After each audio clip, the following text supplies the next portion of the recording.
overseas.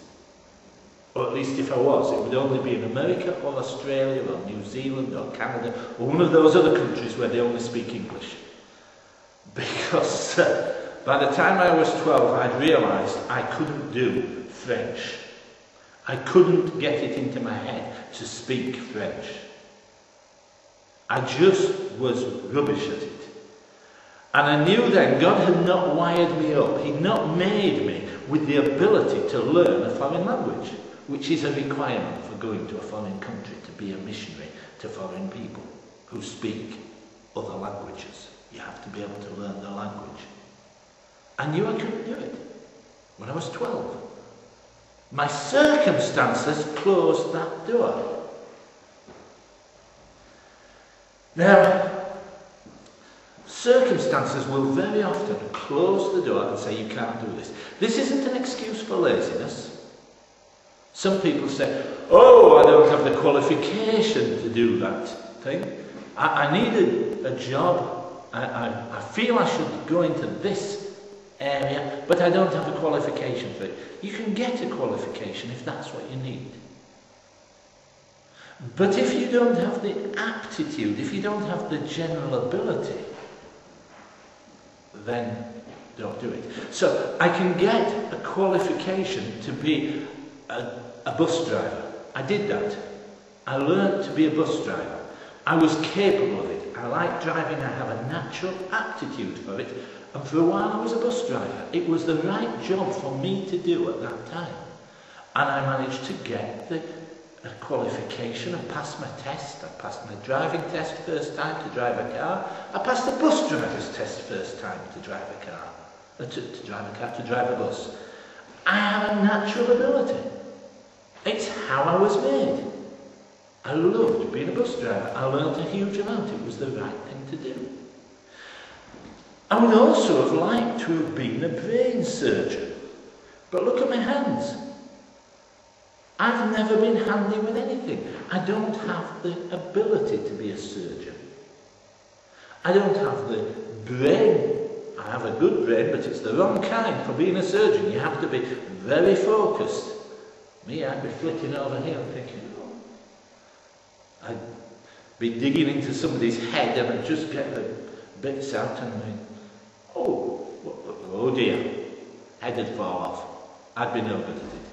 It's not what I'm cut out to do. I don't have the aptitude. I don't have the ability. But if it's something where I need a qualification, if I've got the aptitude, I can go and get it. It's not an excuse for being lazy, saying, oh, I don't have the qualification. I don't have it.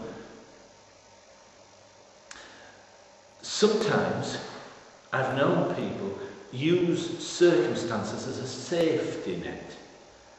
They say, I think I should do this. I remember one person I knew, and she said, I'm in love with this man. He's married. The circumstances say you are not to take this relationship any further. You know that he's not available. Well, he comes round since my husband left me. He's come round and his wife doesn't mind him coming round and helping me with things. That's a terrible thing. He comes round, he helps, he does odd jobs around the house, and I'm falling in love with him. It's wrong. Yes, but I feel it might be right. I sometimes think it's wrong. But then I feel it's love. And who can say about love? And I decided to test this. If the circumstances, if this happened, it must be the right thing. She got two senses. What she thought, her inner prompting. She decided the battle. That one, I don't think she had Satan telling her anything. She didn't need it. She had her own desires. She certainly had the Spirit saying this is wrong, don't do it. But she decided that that wasn't the Spirit, as you do. And she went with her own desires. And she said the circumstances worked out. This happened, and so I knew it was right. She was using circumstances as a safety net. And to be honest, if the circumstances had worked the other way, you know, there's a guy in the Bible, Gideon. And Gideon wants to know what God's will is. And he does a terrible thing. Some Christians, I've heard them say, I'm going to put a fleece out. As if it's something spiritual. It's the wrong thing to do. He used circumstances. He knew what God wanted him to do. An angel had come. Believe me, an angel had come. He was threshing some wheat or something down a hole. And an angel came and said, Gideon, I want you to lead my people. And Gideon said, I'm not sure what the Lord's will is. And the angel says, it's to lead my people. And Gideon says, oh, all right. And that night he gets a fleece, a sheep's jacket, and he lays it on the ground. And I can't remember which way round this happens, but it doesn't matter because he does it both ways round. He says, in the morning, if there's dew on the ground all around, except on the fleece, I'll know that God wants me to do this. And in the morning, there was dew on the ground all around, except on the fleece. His circumstances had told him very clearly, this is God's will. What the angel told you, you know, God sends a telegram and you still don't know. What the angel told you is the right thing. Now we've confirmed it with circumstances, and Gideon's thinking, I don't really want to do that.